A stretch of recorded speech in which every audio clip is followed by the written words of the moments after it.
प्यारे बच्चों, कैसे हो आप सभी। मैं राकेश कुमार शर्मा केडीसी परिवार में आप सभी का स्वागत करता हूं। और आप लोगों का जो यूट्यूब के ऊपर प्यार मिल रहा है, आप लोगों का जो सम्मान मिल रहा है, उसको देख करके ऐसा लग रहा है कि रियलिटी में हमारा जो कंट्रीब्यूशन है वो एक माइलस्टोन बनने जा रहा है। क्या बनने जा रहा है? एक माइलस्टोन बनने जा रहा है आप सबकी लाइफ के लिए। क्योंकि हमारे टीचर्स जो एफर्ट कर रहे हैं, हम लोग जो एफर्ट कर रहे हैं, आपको ओनली एग्ज़ाम ओरिएंटेड कंटेंट देने के लिए। क्या देने के लिए? ओनली एग्ज़ाम ओरिएंटेड कंटेंट देने के लिए। और ये जो कंटेंट है अपना आपका काफ़ी बेनिफिशियल होने वाला है नेक्स्ट अपकमिंग एग्जाम्स में। ठीक है, तो आपको क्या करना है, चीज़ों को अप्लाई करना सीखना है, रटना नहीं है। हमने +1 और +2 में क्या क्या चीज़ों को रटा है। +1 +2 में हमने कंसेप्ट पढ़े थे, +1 +2 में हमने लॉजिक्स पढ़े थे, +1 +2 में हमने प्रिंसिपल्स पढ़े थे। लेकिन अभी इसके अंदर क्या करना है अपने को, इन प्रिंसिपल्स को अप्लाई कैसे करेंगे, डिफरेंट सिचुएशन के हिसाब से अपनी वैल्यूज़ को हम लोग चेंज कैसे करेंगे, और नए नए क्वेश्चंस अपने हिसाब से किस तरह से हम फॉर्म कर सकते हैं, वो सारी चीज़ें हम लोग यहाँ पर डिस्कस करेंगे। ठीक है, तो जो आज का टॉपिक है इस वीडियो में, इससे पहले आपने देखा इलेक्ट्रिक फील्ड तक हमने डिस्कस किया था। आज का जो टॉपिक है इसके अंदर हम डिस्कस करने वाले हैं इलेक्ट्रिक पोटेंशियल एनर्जी के बारे में, इक्विपोटेंशियल सरफेस और न्यूट्रल पॉइंट और जीरो पॉइंट। न्यूट्रल पॉइंट क्या होता है इसके बारे में आपको बताऊंगा, दो चार्ज के बीच में। ठीक है, तो चलिए इलेक्ट्रिक पोटेंशियल की बात करते हैं। इलेक्ट्रिक पोटेंशियल रियलिटी में होता क्या है, देखिए इलेक्ट्रिक पोटेंशियल क्या होता है। अपने को गॉस साहब ने हमने अभी कूलाम स्लो में पढ़ा था। कूलाम साहब ने बताया था अपने पास ये कोई भी चार्ज है तो चार्ज के अराउंड में क्या होता है, एक फील्ड होता है। क्या होता है? Field is the region around the charge या फिर area around the charge at which we can feel the presence of the charge, जहाँ पर हम चार्ज के प्रेजेंस को फील कर सकते हैं। अब मैं मान लेता हूँ यहाँ पर एक मैंने टेस्ट चार्ज ले लिया और टेस्ट चार्ज की क्वालिटी मैं आपको बता चुका हूँ क्या क्या होती हैं। एक तो ये पॉजिटिव चार्ज होता है इन नेचर और 1 कूलाम का होता है। कैसा होता है? 1 कूलाम का होता है, नेचर में कैसा होता है? पॉजिटिव होता है। ठीक है, देखिए जब ये चार्ज है और मैंने पकड़ रखा है, इस चार्ज को जब यहाँ पर लेके आऊँगा, जैसे ही फील्ड के अंदर एंटर करेगा तो ये अगर पॉजिटिव चार्ज है तो इसको रिपेल करना शुरू कर देगा।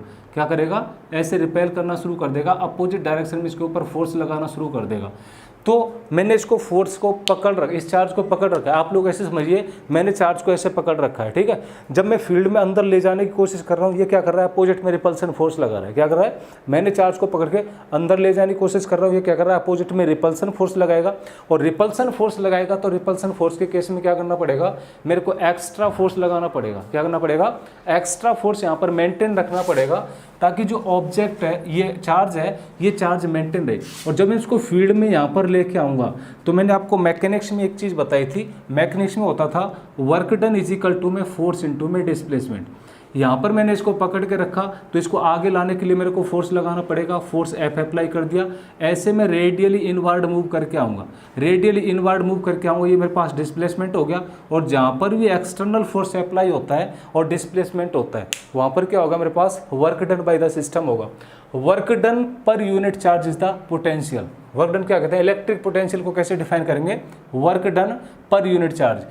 ये जो यूनिट चार्ज को फील्ड में लाने के लिए जो मैं एक्सटर्नल एजेंसी द्वारा जो वर्क डन करना पड़ेगा पर यूनिट चार्ज के लिए, it is the electric potential. इसको हम थ्योरेटिकल वे में डिफाइन कैसे करेंगे?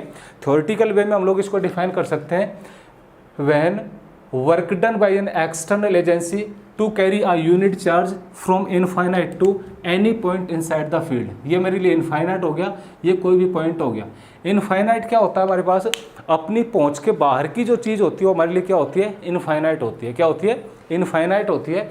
अब ये जो चार्ज है इसकी पहुंच इसके फील्ड तक है। कहाँ तक है? इसकी पहुंच इसके फील्ड तक हो जाएगी। इसके फील्ड का बाहर का एरिया क्या हो जाएगा? इसके लिए इनफाइनाइट हो जाएगा।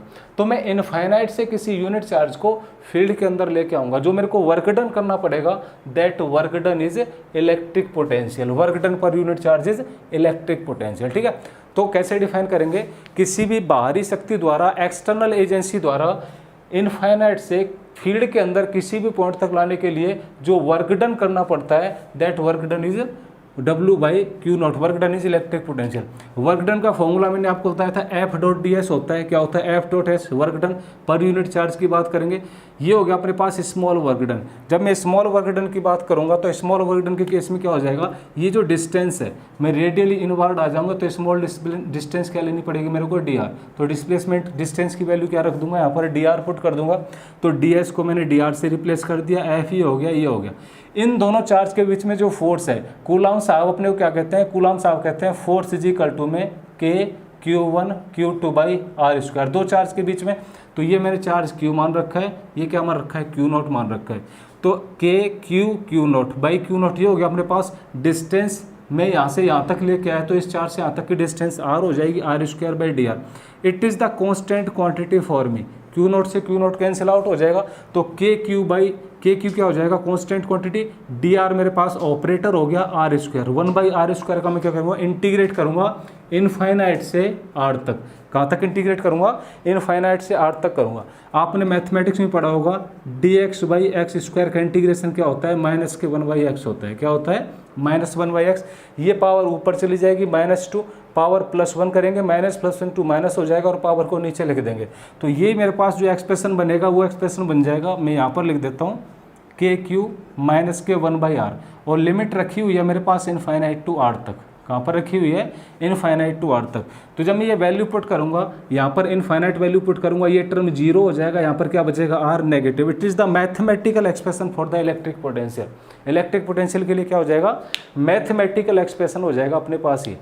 अब ये तो हो गया मेरे पास इलेक्ट्रिक पोटेंशियल। यूनिट चार्ज की बात करूंगा तो इलेक्ट्रिक पोटेंशियल निकालते टाइम किसकी बात करेंगे, सिंगल चार्ज की बात करेंगे। लेकिन मैं इलेक्ट्रिक पोटेंशियल की जब बात करूंगा मेरे को दो चार्ज लेने पड़ेंगे। Electric potential is defined as the electric potential energy is equal to electric potential into में एक्सटर्नल चार्ज या फिर charge except the unit charge. Unit charge ना लेकर के कोई दूसरा चार्ज अपने को लेना पड़ेगा, तो V इंटू में Q हो जाएगा। तो V की वैल्यू मैंने की उठा के यहाँ से पुट की, V की वैल्यू मैंने लिखा, V की वैल्यू को उठा के यहाँ से पुट कर देंगे। Q मेरे पास है, मैथमेटिकल एक्सप्रेशन क्या बन जाएगा, ये बन जाएगा। तो देखिए बच्चों, हमने क्या किया, 4 पॉइंट के बारे में डिस्कशन किया। अभी 4 पॉइंट कौन कौन से थे वो मैं लिख देता हूँ, इसको मैं अभी रफ कर देता हूँ, नोट कर लिया होगा सबने। देखिए अब यहाँ से जो मैथमेटिकल 4 से 5 क्वेश्चन बनेंगे वो 5 क्वेश्चन देखता हूँ मैं। फर्स्ट हमने मैथमेटिकल एक्सप्रेशन पढ़ा, F इज इक्वल टू में KQ1 Q2/r²।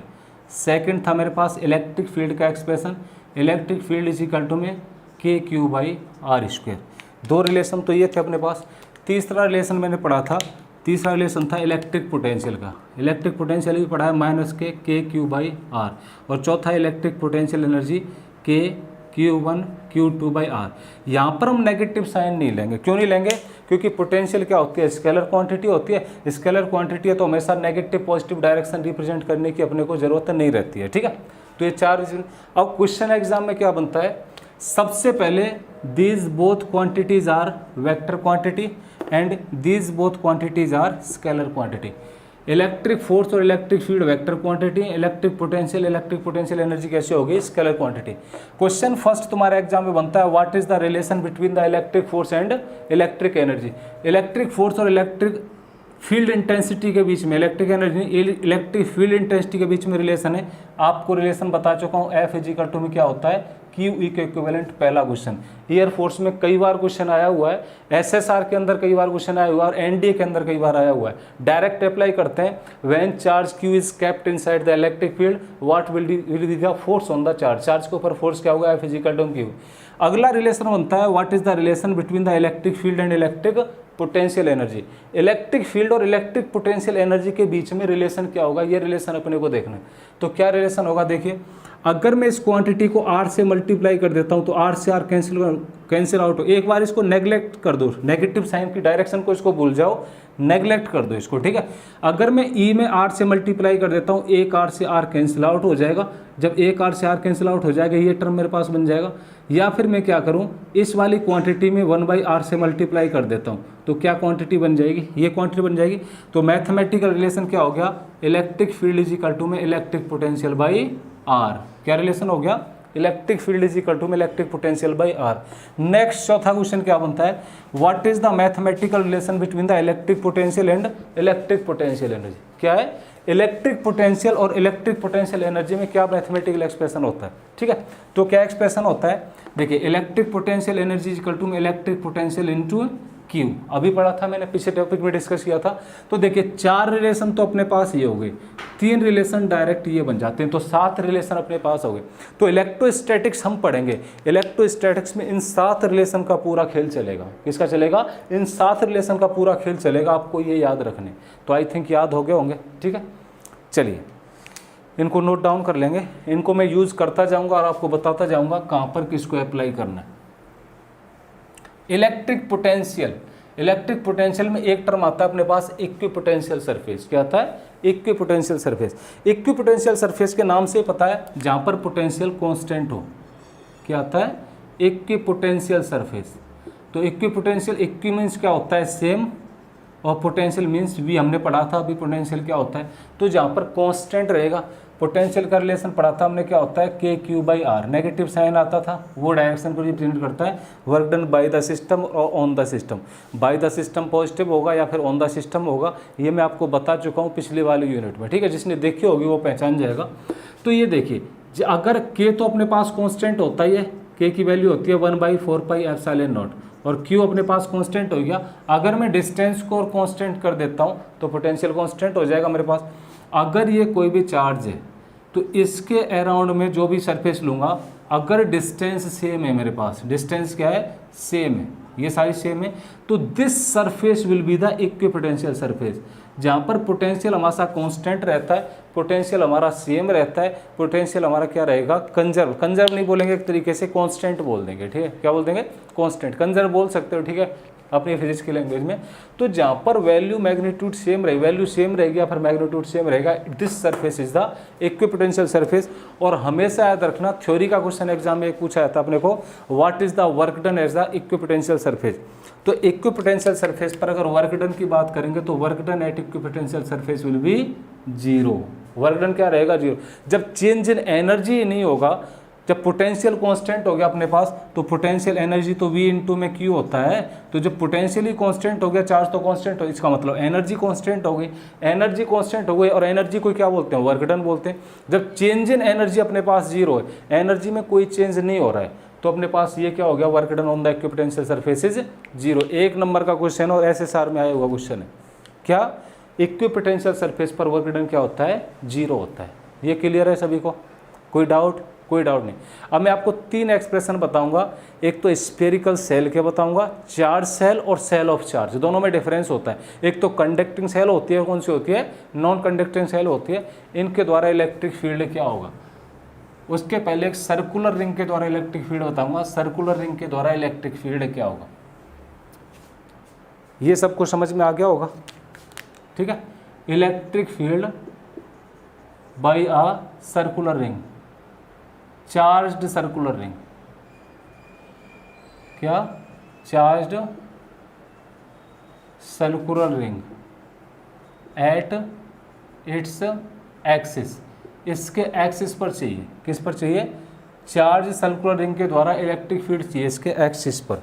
तो एक्सिस पर इलेक्ट्रिक फील्ड क्या होगा? देखिए, मैं मान लेता हूँ ये मेरे पास कोई भी सर्कुलर रिंग है और इसके ऊपर चार्ज है। पॉजिटिव चार्ज हो सकता है, नेगेटिव चार्ज हो सकता है। क्या हो सकता है? पॉजिटिव चार्ज भी हो सकता है और नेगेटिव चार्ज भी हो सकता है, ठीक है। ये मेरे पास क्या हो गया? एक सेंटर हो गया, पॉइंट हो गया। मैं यहाँ से एक्स डिस्टेंस पर, ये पी पॉइंट है, यहाँ पर इलेक्ट्रिक फील्ड निकालना चाहता हूँ। इलेक्ट्रिक फील्ड कितना है? क्या निकालना चाहता हूँ? इलेक्ट्रिक फील्ड कितना है। तो ये जो डिस्टेंस है, इस डिस्टेंस को मान लेता हूँ मैं सर्कुलर, ये मेरे पास पॉइंट हो गया। इस डिस्टेंस को मान लेता हूँ मैं आर, मान लेता हूँ रेडियस, इस डिस्टेंस को एक्स। तो मैं अगर यहाँ से छोटा सा ये डिस्टेंस ले लेता हूँ DL वाला, इस चार्ज की बात करूँगा बस। तो मैं अगर इलेक्ट्रिक फील्ड निकालता हूँ तो आपने देखा होगा इलेक्ट्रिक फील्ड का फॉर्मूला होता है KQ/R²। तो K तो मेरे पास कांस्टेंट होता ही है। K क्या होता है? कांस्टेंट होता है। Q चार्ज होता है, तो स्मॉल चार्ज की बात DQ की कर लूँगा, कोई दिक्कत नहीं है। R क्या हो गया? चार्ज से जिस पॉइंट पर मेरे को इलेक्ट्रिक फील्ड चाहिए उस पॉइंट के डिस्टेंस। चार्ज से जिस पॉइंट पर मेरे को इलेक्ट्रिक फील्ड चाहिए उस पॉइंट की डिस्टेंस। तो कौन सी डिस्टेंस लेनी पड़ेगी? यहाँ चार्ज से डिस्टेंस लेनी पड़ेगी, और ये डिस्टेंस क्या हो जाएगी? ये 90 डिग्री है, तो ये डिस्टेंस हो जाएगी x² + R² का अंडर रूट। क्या हो जाएगी? x² + R² का अंडर रूट। अब देखिए इलेक्ट्रिक फील्ड, देखो इलेक्ट्रिक फील्ड की डायरेक्शन ये मिलेगी मेरे को। अगर ये एंगल मेरे पास थीटा, तो ये एंगल भी थीटा, तो इधर कंपोनेंट हो जाएगा E cos थीटा, और इलेक्ट्रिक फील्ड का इधर कंपोनेंट क्या हो जाएगा? E sin थीटा आ जाएगा। तो देखिए इधर कंपोनेंट है, मैं इस सारे चार्ज के द्वारा निकालूंगा तो मेरे को कंपोनेंट, अगर मैं यहाँ से देखता तो यहाँ से भी क्या होता है मेरे पास ऐसे करके एक इधर हो जाता। तो ये वाले तो क्या हो जाते हैं एक दूसरे से कैंसिल आउट हो जाते, क्या हो जाते कैंसिल आउट। तो कंपोनेंट कौन सा बचता, ये बचता। ऐसा हम लोग करते हैं, लेकिन रियलिटी में ऐसा नहीं होता है। रियलिटी में ऐसा नहीं होता है। रियलिटी में कैसा होता है वो देखते हैं। रियलिटी में अगर देखेंगे तो मेरे पास एंगल थीटा ये नहीं होता है, एंगल थीटा ये होता है, और इधर जो कंपोनेंट आता है वो कंपोनेंट आता है ई साइन थीटा, और इधर कंपोनेंट आता है कौन सा, ई कॉस थीटा। ये आप 3D में ऑब्जर्व करोगे चीज़ों को फिर समझ में आएगा। हम लोग मिस्टेक क्या करते हैं, ये इसको वर्टिकली अपोजिट मान लेते हैं और इस एंगल को थीटा मान लेते हैं। ये काफ़ी टाइम मिस्टेक की है।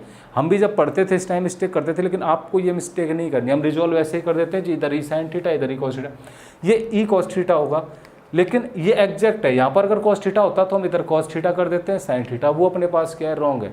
हम जब 3D में देखते हैं, किस में देखते हैं, 3D में, कोई भी सर्कुलर रिंग है मेरे पास, क्या है, ये मान लेता हूँ कोई भी सर्कुलर रिंग है, ठीक है। यहाँ से ये एक्सिस हो गया, इस सर्कुलर रिंग का क्या हो गया, एक्सिस हो गया। जब मैं इस पॉइंट पर निकालूंगा इसके द्वारा तो मेरे पास इलेक्ट्रिक फील्ड जाएगा। तो जो ये थीटा, ये वर्टिकल के साथ में थीटा बनाएगा, क्योंकि ये वर्टिकल से ही तो थीटा ऐसे घूमेगा, तो वर्टिकल के साथ में बनाएगा, तो एंगल यहाँ पर रहेगा। तो जब बहुत सारे चार्ज के द्वारा निकालूंगा तो ये वर्टिकल वाले कंपोनेंट क्या कर देंगे, एक दूसरे को कैंसिल आउट। मेरे पास नेट इलेक्ट्रिक फील्ड क्या बचेगा, ई साइन थीटा बचेगा। क्या बचेगा, ई साइन थीटा। तो नेट इलेक्ट्रिक फील्ड क्या होगा मेरे पास, ई साइन थीटा। तो मेरे को जो वैल्यू निकालनी है इलेक्ट्रिक फील्ड की, वो निकालनी है ई साइन थीटा की वैल्यू, ठीक है। तो चलिए देखते हैं के, ये मेरे पास डी क्यू हो जाएगा बाई स्मॉल चार्ज, डिस्टेंस क्या हो जाएगी, x square plus are square का अंडर रूट, इसका स्क्वायर कर दूंगा तो ये हो जाएगा साइन थीटा। साइन थीटा आ जाएगा यहाँ से आर ओवर में ये कंपोनेंट, आर क्या है मेरे पास, ये कंपोनेंट, और ये क्या हो जाएगा मेरे पास component, X square plus are square का अंडर रूट, क्या हो जाएगा, X square plus are square का अंडर रूट हो जाएगा। क्या हो जाएगा, X square plus are square का अंडर रूट। तो इसको हम लोग सॉल्व करते हैं। डी क्यू ले रखा है मैंने, इंटीग्रेट करूँगा तो टोटल चार्ज लेना पड़ेगा। तो क्या हो जाएगा, के क्यू आर ओवर में X square plus are square की power 3/2। It is the mathematical expression due to a electric field due to a circular ring at its axis. अब यहाँ से हम अज्यूम कर सकते हैं कुछ भी, वो आपके ऊपर डिपेंड करता है एग्जाम में क्वेश्चन कैसे बनाया हुआ है। वो आपको फर्स्ट कंडीशन में ये मान लेगा, if r is very very very less than x, r x से बहुत छोटा है, तो आर को तो हम नेगलेक्ट कर देते हैं। आर को नेगलेक्ट कर देंगे तो ये फॉर्मूला क्या बन जाएगा मेरे पास, electric field is equal to में के क्यू आर। नीचे से आर को एक नेगलेक्ट कर दिया तो क्या बन जाएगा, एक्स की पावर क्यू। क्या हो जाएगा, एक्स की पावर क्यू हो जाएगा। स्क्वायर से स्क्वायर कट जाएगा, आर को तो नेगलेक्ट कर ही दिया हमने, बहुत छोटा है जीरो, तो 2 से 2 कट जाएगा, पावर कितनी बचेगी, 3 बच जाएगी, ठीक है। तो ये किसके द्वारा था, किसी भी सर्कुलर रिंग के द्वारा था, इसके एक्सिस के ऊपर, ठीक है। मैंने आपको क्या चीज़ याद रखने के लिए बोली है, ये थीटा, तो ये थीटा नहीं करेंगे, जब 3D में एज्यूम करके देखेंगे। ये आपके लिए मैं होमवर्क देना होगा। हम क्या करना है, एक सर्कुलर रिंग लेना कोई भी, और सर्कुलर रिंग को आप 3D में एज्यूम करके देखना। जब सर्कुलर रिंग लोगे आप 3D में यहाँ की तरफ देखोगे तो आपको लगेगा जो वर्टिकल है उसके साथ में एंगल थीटा रहेगा, हॉरिजेंटल वाला नहीं रहेगा। हॉरिजेंटल में हमेशा क्या आएगा, साइन थीटा, वर्टिकल में कॉस थीटा, वो एक दूसरे को क्या कर देगा, कैंसिल आउट कर देगा, ठीक है। चलिए, ये समझ में आ गया होगा सबको, पेपर में आया हुआ कई बार, आई थिंक कोई डाउट नहीं होगा। अगर कोई भी डाउट होता है आप लोग कमेंट बॉक्स में जाएंगे, मेरे को कमेंट करेंगे, नंबर आप सबको पता ही होता है, वहाँ पर भी आप व्हाट्सएप कर सकते हो। नेक्स्ट वीडियो में सारे डाउट हम लोग क्लियर करेंगे। आपका रिस्पांस मैंने भी स्टार्टिंग बताया, काफ़ी अच्छा रिस्पांस मिल रहा है, और ये रिस्पांस मिलता रहेगा तो टेंशन मत लो आप लोग, ठीक है, एक दिन छा जाएंगे।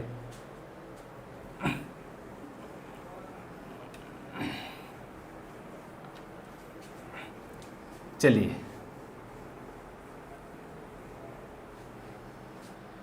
हाँ, अब मैं दो चीज़ देखूंगा यहाँ पर। पहली चीज़ कौन सी देखूंगा, एक conducting sphere. Conducting sphere means charged sphere. इसको चार्ज कर दिया गया है, क्या कर दिया गया है, चार्ज कर दिया गया है, चार्ज स्फीयर। सेकंड में देखूंगा नॉन कंडक्टिंग स्फीयर। चलो बाद में देख लेंगे नॉन कंडक्टिंग को, ठीक है, पहले कंडक्टिंग की बात करता हूँ, ठीक है। 3 स्फीयर ले लेता हूँ मैं, 3 स्फीयर कोई भी ले लो। फर्स्ट कंडीशन ये हो गई, इसकी रेडियस क्या है, आर। अगर हम आउटसाइड में बात करेंगे तो इसको रेडियस को स्मॉल r मानना पड़ेगा, ठीक है। इसके ऊपर ऐसे करके चार्ज डिस्ट्रीब्यूटेड है, क्या है, चार्ज डिस्ट्रीब्यूटेड है। तो ऐसे पूछेगा अपने को इलेक्ट्रिक फील्ड बता दो भाई इस पॉइंट पर, पी पॉइंट पर क्या बताना है, इलेक्ट्रिक फील्ड बताना है, पी पॉइंट पर क्या होगा, ठीक है। या फिर ऐसे पूछ सकता है ये अपने पास स्फीयर है और इसको चार्ज कर दिया, तो इसके सरफेस पर बताना है, यहाँ पर बताना है, यहाँ पर क्या बताना है, इलेक्ट्रिक फील्ड सरफेस पर बताना है, और इसके ऊपर टोटल के ऊपर क्या रहा होगा, चार्ज डिस्ट्रीब्यूटेड रहा होगा, ऐसे करके क्या रहा होगा, चार्ज डिस्ट्रीब्यूटेड रहा होगा ऐसे करके। सेकंड थर्ड केस में क्या कर सकता है, ये मेरे पास बॉल है तो यहाँ से डिस्टेंस क्या होगी, कैपिटल आर, तो मेरे को इनसाइड कोई भी पॉइंट ले लेगा, इस पॉइंट पर मेरे को क्या चाहिए, इलेक्ट्रिक फील्ड, डिस्टेंस क्या होगी, स्मॉल आर। तो पहले केस में तो आउटसाइड में चाहिए मेरे को इलेक्ट्रिक फील्ड, कहाँ पर चाहिए, आउटसाइड में चाहिए, और इस केस में कहाँ पर चाहिए, सरफेस के ऊपर चाहिए। इस केस में कहाँ चाहिए, इनसाइड चाहिए, कहाँ चाहिए, इनसाइड चाहिए। इलेक्ट्रिक फील्ड पोटेंशियल दोनों की बात करेगा, और इसके सरफेस पर क्या है, चार्ज डिस्ट्रीब्यूटेड है, सरफेस पर क्या है, इसके ऊपर चार्ज डिस्ट्रीब्यूटेड है, ये चार्ज डिस्ट्रीब्यूट कर दिया मैंने। अब देखिए आउटसाइड में इलेक्ट्रिक फील्ड की बात करूंगा मैं, तो आउटसाइड में electric field E out, outside में इलेक्ट्रिक फील्ड हो जाएगा मेरे पास के क्यू बाई आर स्क्वायर, क्या हो जाएगा, K Q by R square, ठीक है। सरफेस पर मेरे को इलेक्ट्रिक फील्ड चाहिए, E at surface is equal to में क्या हो जाएगा, K Q by are. Radius कौन सी लेनी पड़ेगी, सरफेस की, यहाँ पर रेडियस कौन सी लेनी पड़ेगी, आउटसाइड वाले, कौन सी, यहाँ से यहाँ तक। मैं इनसाइड वाले पॉइंट की बात करूंगा, electric field inside, electric field inside will be K Q by are. ऐसा करना बिल्कुल गलत है, हम लोग मिस्टेक करते हैं, के क्यू बाई आर नहीं होगी, क्यों, देखिए ऊपर लिखा हुआ है चार्ज स्फीयर है, क्या है, चार्ज स्फीयर है, चार्ज स्फीयर है तो चार्ज कहाँ रहा होगा, only at the outer surface. जब हम कंडक्टिंग स्फीयर की बात करेंगे तो कंडक्टिंग स्फीयर पर चार्ज कहाँ रहता है, आउटर सरफेस पर रहता है, तो इनसाइड तो चार्ज क्या हो गया, जीरो हो गया, और इनसाइड जब मेरे पास चार्ज जीरो हो जाएगा इसके अंदर, तो इलेक्ट्रिक फील्ड इनसाइड क्या मिलेगी, मेरे को जीरो मिलेगी। ये मिस्टेक नहीं करेंगे जो मैंने ऊपर लिखा हुआ है, मोस्टली स्टूडेंट्स ये मिस्टेक करते हैं और अपना आंसर क्या आएगा, गलत आएगा। तो ये वाला आंसर क्या है, बिल्कुल अपना रॉन्ग है, ठीक है। तो पहला तो यहाँ पर, सेकंड में पोटेंशियल की बात करूंगा, potential at outside will be K Q by R, negative sign ले सकते हैं, work done on the system होता है, ठीक है। मैं पोटेंशियल एट सरफेस की बात करूंगा तो के क्यू बाई आर, पोटेंशियल मैंने बताया था क्या होता है, वर्क, इसको आर स्क्वायर कर लेंगे, यहाँ पर electric field vector quantity r square आता है, क्या आता है, आर स्क्वायर, ठीक है। Electric potential k Q by r हो जाएगा, क्या हो जाएगा, electric potential k Q by r हो जाएगा यहाँ पर, ठीक है, ये हो गया। मैं पोटेंशियल इनसाइड की बात करूंगा, मैंने कहा था पोटेंशियल इनसाइड क्या, पोटेंशियल होता क्या है, हम बाहर से इनफाइनाइट से फील्ड के अंदर किसी चार्ज को लाएंगे और जो काम करना पड़ेगा, काम कब तक करना पड़ेगा, जब तक चार्ज का रिपल्सन रहेगा, और चार्ज का रिपल्सन कब तक रहेगा, जब तक चार्ज रहेगा, तो काम तो यहीं तक करना पड़ेगा, बाहर से मैं लिखा है यहाँ तक। जब मैं अंदर आऊँगा तो अंदर तो चार्ज है नहीं, तो अंदर तो वर्क डन क्या रहेगा, कॉन्स्टेंट रहेगा, और वो सरफेस के बराबर रहेगा। तो वर्क डन इनसाइड किसके बराबर रहेगा, सरफेस के बराबर रहेगा, दैट इज के क्यू बाई आर, किसके बराबर है, K Q by capital R, क्या है, कैपिटल आर। तो ये दोनों वैल्यू मेरे पास क्या आएंगी, सेम आएंगी। तो ये पोटेंशियल आ गया मेरे पास, और ये क्या आ गया मेरे पास, इलेक्ट्रिक फील्ड और पोटेंशियल का रिलेशन दोनों। तो आपको इनसाइड में पूछ सकता है, आउटसाइड में, लेकिन आपको क्वेश्चन ये याद रखना है कि वो चार्ज स्फीयर की बात कर रहा है या फिर स्फीयर ऑफ द चार्ज की बात कर रहा है, चार्ज स्फीयर की बात कर रहा है या फिर स्फीयर ऑफ द चार्ज की बात कर रहा है, ठीक है।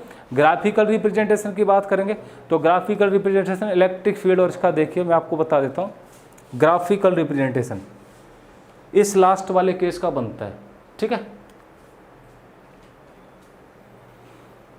4 मिनट और बचे हैं, 4 मिनट में फ्री हो जाऊंगा, ठीक है। देखिए ये अपने पास है, तो इस आउटर वाले सरफेस की बात करता हूँ।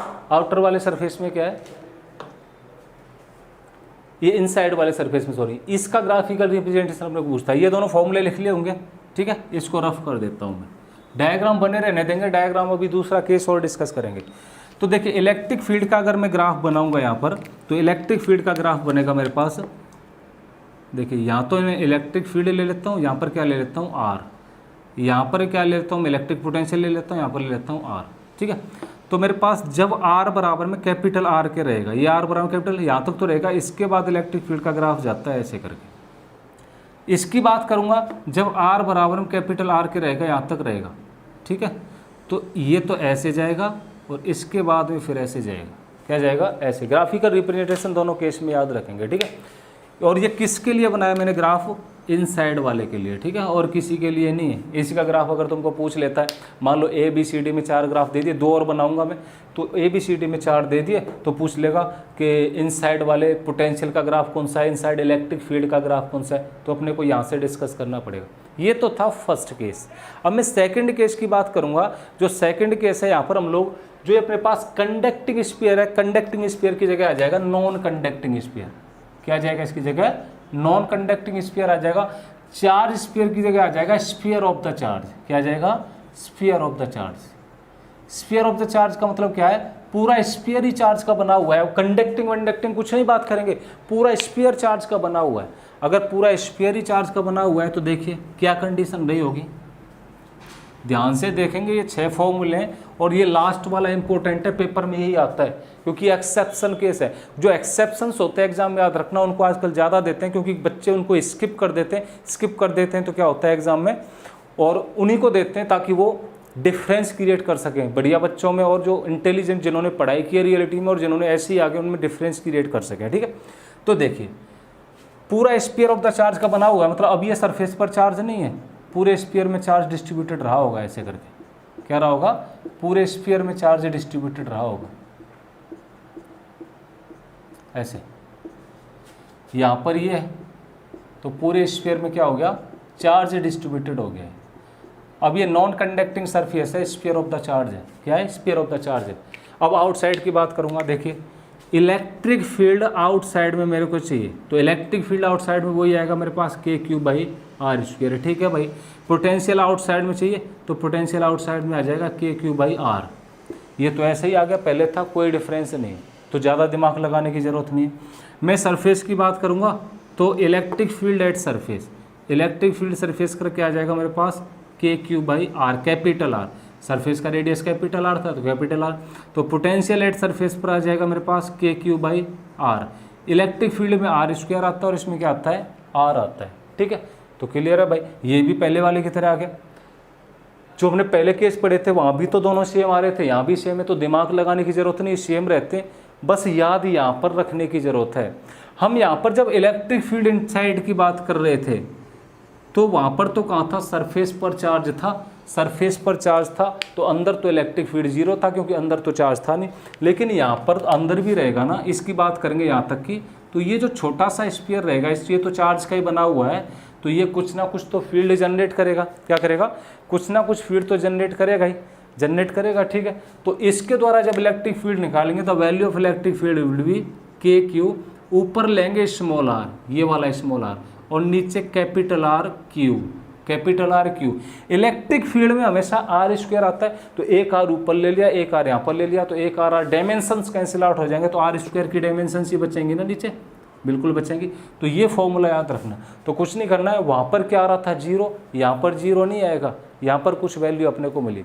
और इलेक्ट्रिक पोटेंशियल की बात करेंगे तो 3r² माइनस के r² आ जाता है। क्या आ जाता है, इलेक्ट्रिक पोटेंशियल की बात करेंगे तो क्या आ जाएगा, k3 3r² माइनस के r², ओवर में नीचे 2r क्यू, नीचे क्या आ जाएगा 2r क्यू, क्योंकि 2 डायमेंशन से 2 डायमेंशन से कटेगी तो नीचे क्या बच जाएगी अपने पास, r बच जाएगी। क्या बच जाएगी, r वैल्यू बच जाएगी। ठीक है, तो ये तो सेम वैल्यू है जो पहले थी, बदली कौन सी वैल्यू, लास्ट वाली, ये याद रखनी है।